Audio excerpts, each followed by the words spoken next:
Il est l'heure de retrouver notre invité, Thomas Levivier, rédacteur en chef donc de Croix du Nord. Alors aujourd'hui, pour commencer à la une, on va bien sûr un petit peu parler des élections, Thomas.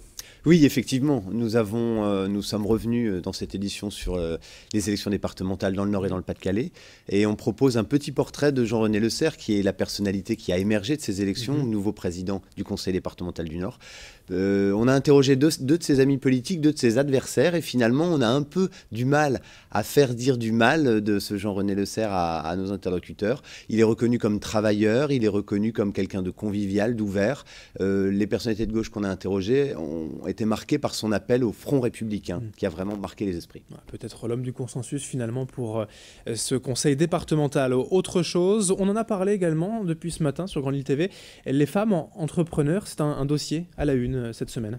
Oui, on s'est penché sur le documentaire de la réalisatrice Isabelle Bonnet-Muret, qui sera diffusé demain chez nos collègues et confrères de France 3.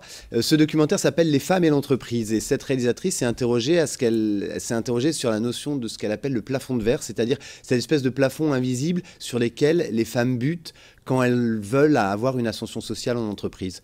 Il y a des histoires des fois de la grossesse peut ralentir un peu une progression de carrière, et on s'aperçoit, elle s'est aperçue en se penchant sur le groupe Auchan notamment, qu'il y avait plusieurs autres arguments qui faisaient ralentir la carrière des femmes. En termes de responsabilité, de salaire, notamment, c'est encore le cas aujourd'hui en France. Alors évidemment, ce week-end est marqué par la célébration de Pâques pour tous les chrétiens. Oui, et nous avons voulu cette année dans Croix du Nord mettre à l'honneur des visages de ce qu'on appelle des gens qui ont été témoins de résurrection. C'est-à-dire qu'on a interrogé un aumônier d'hôpital, un aumônier de prison et une femme engagée auprès des jeunes. Et on a voulu, auprès de ces trois milieux, que ces personnes nous décrivent les témoignages de nouveaux départs qu'ont connu les gens dont ils s'occupaient. De nouvelles résurrections, bien sûr, le thème central de ce week-end de Pâques. Alors on va terminer, si vous le voulez bien, avec un peu de